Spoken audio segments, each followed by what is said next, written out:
500 தினாரா? ஒரு லைட்டுக்கு 500 தினாரா? காணோன் புதுசாக வந்துச்சுன்னா காமெடியும் எப்படியுமே இவர் கொண்டு வந்துருவார்.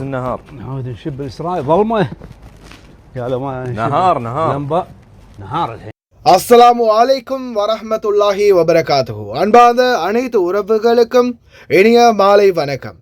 மீண்டும் கோவிட் பற்றிய பல முக்கியமான தகவல்களோடு தான் உங்களுடன் இணைந்திருக்கிறேன். வீடியோவை கடைசி வரைக்கும் பாருங்கள். தெரியாத நண்பர்களுக்கும் மறக்காமல் ஷேர் பண்ணுங்கள். வீடியோ பிடிச்சிருந்தா ஒரு லைக் பண்ணுங்கள், சப்ஸ்கிரைப் பண்ணுங்கள், மறக்காமல் பெல் பட்டனை மோல் செலக்ட் பண்ணுங்கள். அப்போ தான் நான் போடக்கூடிய தகவல்கள் நோட்டிஃபிகேஷன் மூலம் கிடைக்கும். ஏடிஎம் கார்டுகளை ஸ்கேம் செய்து திருடிய திருடர்கள் கைது. அப்துல்லா போர்ட்டில் 3 பேர் உயிரிழந்திருக்கிறாங்க. குவைத்தில் தண்ணீர் டேங்கி வெடிச்சு.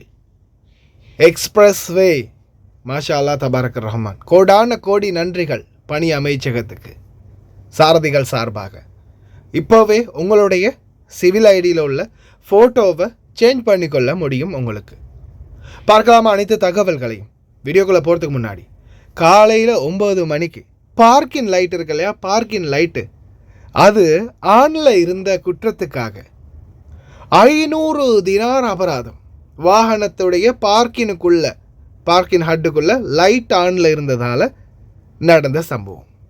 500 தினார் அபராதம்.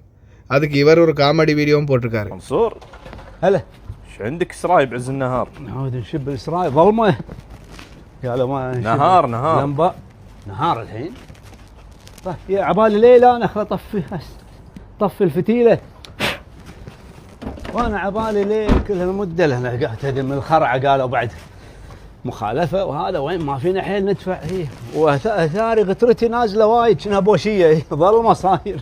خل اروح افسخ غترتي وارجع. نهار விடிய காலையில், அதாவது கொஞ்சம் இருட்டாக தெரிஞ்சால் லாம்பு பிடிச்சிக்கிட்டாவது வந்து வண்டியை திறப்பண்டா அப்படின்ற மாதிரி காமெடி பண்ணியிருக்கிறார். ஆனால் உண்மையான சம்பவம் நண்பர்களே, எலக்ட்ரிசிட்டி வாட்டர் மின்சார அமைச்சகத்தால் போட்டிருக்கிறாங்க அந்த ஃபைன். இருட்டாக கூட இல்லை, இந்த ரோட்டு லைட்டை போட்டு வச்சுருக்காங்களே, அப்போ அதுக்கு அவங்களுக்கு யார் ஃபைன் போடுவான்னு தெரியலையே. நிறைய இடங்களில் பார்த்து பாருங்கள், பகல் வெயில் பளிச்சுன்னு இருக்கும், ஸ்ட்ரீட் லைட் எரிஞ்சிக்கிட்டு இருக்கும். அதுக்கு மின்சார அமைச்சகத்துக்கு யாரை வச்சு ஃபைன் போடுறதுன்னு தெரியலை. ஆனால் எது எப்படியோ, ஹாரிஸ் வேலை பார்க்குறவங்க இருக்கீங்க இல்லையா, பாபா கிட்ட செம்ம வாங்குவீங்க. இந்த ஃபைன் வந்து விழுந்துச்சுன்னா உன்னைய சிறைக்கிறதுக்காக வேலைக்கு வச்சுருக்கேன், டைமோட லைட் ஆஃப் பண்ண வேண்டியது தானே அப்படின்ற கேள்வி கூட வரலாம். அதனால் டைமோட லைட் ஆஃப் பண்ணிடுங்க. விடிய காலையில் விடிஞ்சும் பார்க்கிங் லைட் பார்த்துச்சுன்னா ஷோலி முடிஞ்சது. இன்னாலில்லாஹி வைனாலிஹி ராஜூன். ஆழ்ந்த அனுதாபங்கள். இறந்தவங்க யார், எந்த நாட்டவர்கள் அப்படின்னு தெரிய வரல. அப்துல்லா போர்ட், மீனா அப்துல்லா. மீனான்றது வந்து துறைமுகத்துக்கு அரபியில் சொல்லக்கூடிய வார்த்தை. அப்துல்லா துறைமுகத்தில் குவைத்தில் தண்ணீர் டேங்க் இருக்கு இல்லையா, தண்ணீர் டேங்க், வெறும் நீர் இருக்கக்கூடிய தண்ணீர் டேங்க், அதை வந்து ஒரு கெமிக்கல் போட்டு சுத்தம் பண்ணுறதுக்காக தொழிலாளர்கள் முயற்சி பண்ணியிருக்கிறாங்க. அந்த கெமிக்கலுடைய வீரியம், அந்த கெமிக்கல் வந்து உடனே வெடிப்பு தன்மை ஏற்படுத்தி வெடிச்சு இருக்குது. அந்த தண்ணீர் டேங்கி அப்படியோ வெடிச்சு சிதறினதில் 3 தொழிலாளர்கள் உயிரிழந்திருக்கிறாங்க. ஹஸ்பி அல்லாஹ் நிஅமல் வக்கீல். தயவு செய்து கவனம் அன்பார்ந்த தொழிலாளர்களே, தயவு செய்து கவனம். சிலர் வீடுகளில் ஏதாவது சுத்தம் பண்ணுறதுக்காக, அந்த மேலே இருக்கக்கூடிய தண்ணீர் டேங்கை சுத்தம் பண்ணுறதுக்காக கெமிக்கல்கள் கொண்டு வந்து தரலாம் பாபாக்கள் மாமாக்கள். கிச்சனில் உள்ள ஏதாவது ஒன்று சுத்தம் பண்ணுறதுக்காக, ஏன் கிச்சனுடைய சிங்கை சுத்தம் பண்ணுறதுக்காக ஏதாவது கெமிக்கல் தரலாம். கடைகளில் வேலை செய்யக்கூடியவங்க, உணவகங்களில் வேலை செய்யக்கூடியவங்க, ஹாரிஸ் மாதிரி வீட்டில் பணிப்பெண்கள், டிரைவர்ஸ், தயவு செய்து கவனம். கெமிக்கல்களை உபயோகிக்கும் போது மிச்சம் கவனம், ரொம்ப கவனம். அவ்வளோதான் சொல்ல முடியும். ஜஸ்ட் ஒரு தண்ணீர் டேங்கை சுத்தம் பண்ணுறதுக்காக இவங்க போட்ட கெமிக்கல், அந்த கெமிக்கலால் தண்ணீர் டேங்கே வெடிச்சு சிதறி 3 பேர் உயிரிழந்திருக்காங்கன்னா எவ்வளோ பாரதூரமான விடயம்னு பார்த்துக்கோங்க. தயவு செய்து உங்களுடைய உயிர்களை பாதுகாத்துக்கோங்க. கவனம். சில நேரங்களில் தெரியாத விடயங்களை தெரியாதுன்னு சொல்லி ஒதுங்கிறது கூட நம்மளுடைய உயிருக்கு பாதுகாப்பாக இருக்கும்.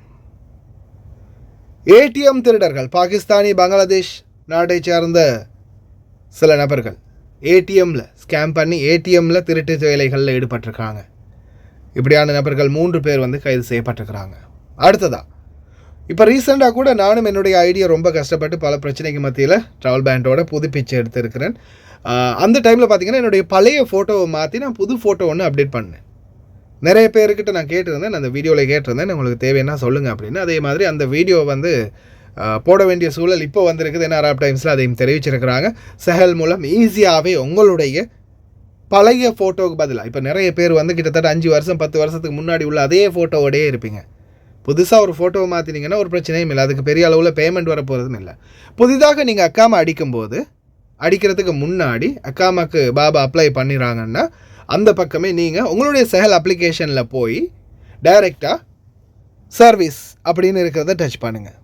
டச் பண்ணிவிட்டு முதல்ல நீங்கள் ஸ்டூடியோவில் போய் பத்தாக்க மதனியாக்குரிய புதிய ஃபோட்டோவை எடுத்துக்கோங்க. அதோட அவங்கள்ட்ட சொல்லி பிடிஎஃப் இருக்கு இல்லையா, பிடிஎஃப்பில் வாட்ஸ்அப்புக்கு சென்ட் பண்ணி அதை ஸ்க்ரீன்ஷாட் மட்டும் எடுத்து வச்சுக்கோங்க. அந்த ஃபோட்டோவை இதோ the public authority for civil information இருக்கா, அதை டச் பண்ணினீங்கன்னா அதில் பர்சனல் சர்வீஸ் அப்படின்னு 2வதாக இருக்கும். அதை டச் பண்ணினீங்கன்னா பாருங்கள் அட் ஒரு அப்டேட் பர்சனல் ஃபோட்டோ அப்படின்னு முதலாவதாகவே இருக்கு இல்லையா, அதை டச் பண்ணினீங்கன்னா அதில் முதலாவதாக கேட்கும் நியூ ஃபோட்டோ, உங்களுடைய புதிய ஃபோட்டோவை கேட்கும். அந்த புதிய ஃபோட்டோவை இதில் நீங்கள் கேலரியில் போய் செலக்ட் பண்ணி அந்த மார்க்கை டச் பண்ணிவிட்டு கேலரியில் போய் செலக்ட் பண்ணி அந்த ஃபோட்டோவை அட்டாச் பண்ணுங்கள். அடுத்ததாக இதில் பார்த்தீங்கன்னா நிறைய டீட்டெயில்ஸ் கேட்கும். Copy of basic page of the passport அப்படின்னு கேட்கும், பாஸ்போர்ட் காப்பின்னு கேட்கும், எம்பசி லெட்டர்னு கேட்கும். இது எல்லாத்துக்குமே நீங்கள் கொடுக்க போகிறது என்ன, உங்களுடைய பாஸ்போர்ட் காப்பி மட்டும்தான். ஏன்னா நான் அப்படி தான் கொடுத்தேன். மேலே இருக்கிறதுக்கு ஃபோட்டோ கொடுத்துட்டு 2வது 3வது 4வது இருக்கிறதுக்கு வெறும் பாஸ்போர்ட் ஃபோட்டோவை மட்டும்தான் நான் எல்லாத்துலேயுமே பிடிச்சி அப்லோட் பண்ணினேன். பண்ணதுக்கு பிறகு சப்மிட் அப்படின்றது ப்ளூ கலர் ஆகும். சப்மிட்டை கொடுத்துட்டிங்கன்னா அதுக்கப்புறமா புதிதாக உங்களுடைய பத்தாக வரும்போது நீங்கள் அந்த சப்மிட் பண்ணின புதிய ஃபோட்டோவோட வரும். அது மட்டும் இல்லை, இதில் இந்த சர்வீஸ் பார்த்தீங்கன்னா இதில் பர்சனல் சர்வீஸை டச் பண்ணிங்கன்னா உங்களுக்கு ஃபோட்டோ, அதே மாதிரி நியூ பார்ன் ரெஜிஸ்ட்ரேஷன், குழந்தைகள் பிறந்தவங்க ரெஜிஸ்டர் பண்ணுறதுல இருந்து அட்ரஸ் சேஞ்ச் பண்ணுறது வரைக்கும், அட்ரஸ் சேஞ்ச் ஃபார் நான் கோயிட்டின்னு இருக்கு இல்லையா, அது வரைக்கும் உங்களுக்கு இந்த சர்வீஸ் ஊடாக செஞ்சு கொள்ள முடியும். மறக்காமல் ட்ரை பண்ணுங்கள், புதிதாக அக்காமல் அடிக்கிறவங்க. இதோ உண்மையிலேயே டிரைவர்கள் எந்த அளவுக்கு ஃபீல் பண்ணுறீங்கன்னு தெரியலை. ஏன்னா குவைத்தை பொறுத்த வரையில் பல வீதிகளில் நிறைய இடங்களில் பல டிரைவர்கள் கஷ்டப்பட்டுருக்குறோம், நான் உட்பட இன்க்ளூடிங். ஏன்னா வண்டியோடைய டயர் வெடிச்சிடும், 1க்கு 2 டயர் கூட வெடிச்சிருக்குது எனக்கெல்லாம். எதனாலன்னு கேட்டிங்கன்னா வெறும் பள்ளம், ரோட்டில் பள்ளத்தை பார்த்து ஓட்ட வேண்டியதாடா அப்படின்னு கேட்கக்கூடியவங்களும் இருப்பாங்க. ஒரு பள்ளம் 2 பள்ளம்னா பரவாயில்ல, அந்த சைட்லேயும் பள்ளம் இந்த சைட்லேயும் பள்ளம், முன்னாடியும் பள்ளம் பின்னாடியும் பள்ளம், இந்த மாதிரியான சூழல் இருக்கக்கூடிய சில ரோடுகள் இருக்குது. அதுலேயும் பக்கா ரோடு மக்கா இந்த 7ஆம் number road 7th ring road. இந்த ரோடு இப்போ மாஷாலான்னு ஃபுல்லாகவே கம்ப்ளீட்டாக க்ளீன் பண்ணி அழகாக நீட்டாக ரெடி பண்ணியிருக்கிறாங்க. 7வது ரிங் ரோட்டில் எத்தனை பேர் இப்போ ட்ராவல் பண்ணுறீங்க, எப்படி இருக்குது ரோடு, முன்னாடி எப்படி இருந்துச்சு ரோடு, அதுவும் ஆப்போசைட்டில் இன்னமும் கொஞ்சம் அதே டேஞ்சரான நிலைமையில் இருக்குது. அதை இன்ஷால்லா இந்த பக்கம் முடிச்சுட்டு அந்த பக்கம் செஞ்சிருவாங்கன்னு நினைக்கிறேன். 7ஆம் நம்பர் ரோட்டில் நான் போகும்போது இப்போ ஃபீல் பண்ணுற பெட்டரான ஒரு ஃபீலிங் இருக்கு. அது முன்னாடி இல்லவே இல்லை. 20 ஸ்பீடில் கூட சில நேரங்களில் இரவில் நான் போயிருக்கிறேன். ஏன்னா அவ்வளவு பயம், பெரிய பள்ளங்கள். ஏன்னா கனரக வாகனங்கள் அடிக்கடி அந்த ரோட்டால் போய் வரதால பெரிய பள்ளங்கள். அதுக்குரிய ஆதாரமே இந்த வீடியோவில் இருக்குது. டிரைவர்ஸ் பாருங்கள்.